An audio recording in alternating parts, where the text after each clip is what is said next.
নমস্কার বন্ধুরা, আমার আরেকটি নতুন ব্লগে আপনাদেরকে স্বাগত।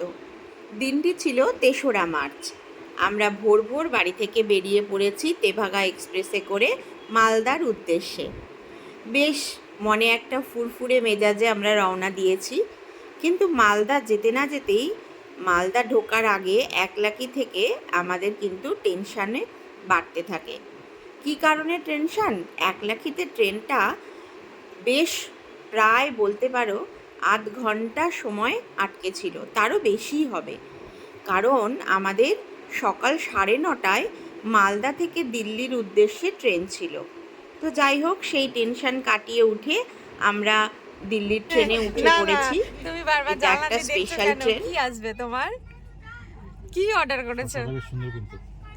আরে সে তো বুঝলাম, কিন্তু তুমি বারবার এই যে টিফিন লাচ্ছা পরোটা কি লাচ্ছা পরোটা আইআরসিটিসি থেকে আসবে। আচ্ছা, এই সবুজ ব্যাগ যার অপেক্ষায় আমরা বসে আছি, কিন্তু ভেতরে ন্যাপকিন ট্যাপকিন সব আছে। চলো।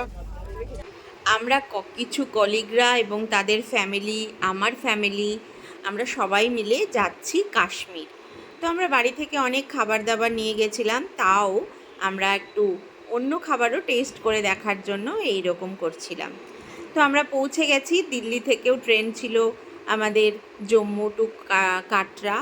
রাতে আমরা ট্রেনে উঠে সকালবেলায় পৌঁছে গেছি উদমপুর স্টেশনে।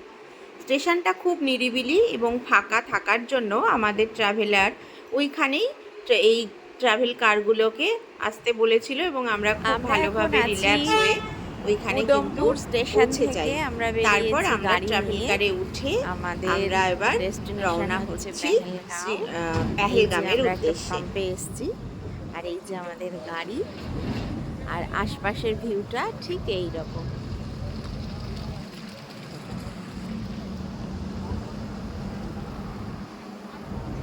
সুন্দর সুন্দর ভিউ দেখতে দেখতে আমরা কিন্তু এগিয়ে চলেছি। তো এই পাম্প থেকে তেল নেওয়া হয়ে গেল এবং যারা যা টয়লেট করবে সব করে আমরা এখানে আবার গাড়িতে উঠে পড়লাম আমাদের ডেস্টিনেশনের উদ্দেশ্যে। খুব সুন্দর ভিউ। এতটাই টায়ার্ড ছিলাম, কিন্তু তবুও চোখ বন্ধ করতে ইচ্ছে করছিল না। মনে হচ্ছিল দু চোখ ভরে এই প্রাকৃতিক সৌন্দর্য উপভোগ করি। আমি তো একদম ড্রাইভারের পাশেই ফ্রন্ট সিটে বসেছিলাম, কারণ ভালো ভালো ছবি ভিডিও এইসবের জন্য। আর কাশ্মীর নিয়ে আতঙ্কে থাকার কিছু নেই।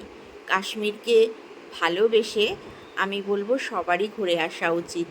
এখানে প্রচুর সিআরপিএফ, প্রচুর ফোর্স আমাদেরকে প্রোটেকশন দেওয়ার জন্য। তারা এতটাই অক্লান্ত পরিশ্রম করছে এবং এই যে এত পরিমাণে চেকিং, সত্যি ভয় পাওয়ার কিচ্ছু নেই।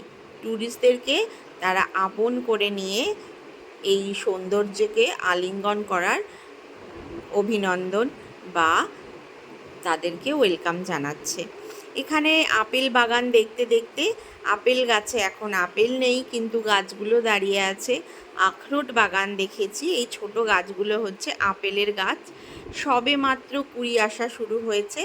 দেখতে দেখতেই আমরা চলে এসেছি পেহেলগামে আমাদের রিসর্টে।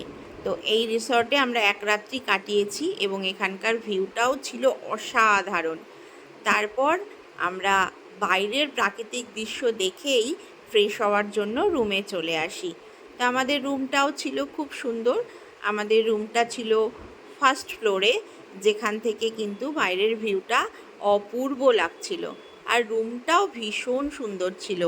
তো সবাইকে আমার সাথে আমার ব্লগে আমি আমার কাশ্মীরের পার্ট 2 ভিডিওতে এইটুকু তোমাদের জন্য আজকে রইল। আমার ব্লগগুলো ভালো লাগলে দেখতে থেকো এবং আমাকে সাবস্ক্রাইব করে পাশে থেকো। আরও অন্যান্য নতুন নতুন ভিডিও নিয়ে তোমাদের সামনে আসবো। আর অবশ্যই লাইক, কমেন্ট এবং শেয়ার করো। সবাই ভালো থেকো, সুস্থ থেকো আর আনন্দে প্রাণ ভরে বাঁচতে থাকো।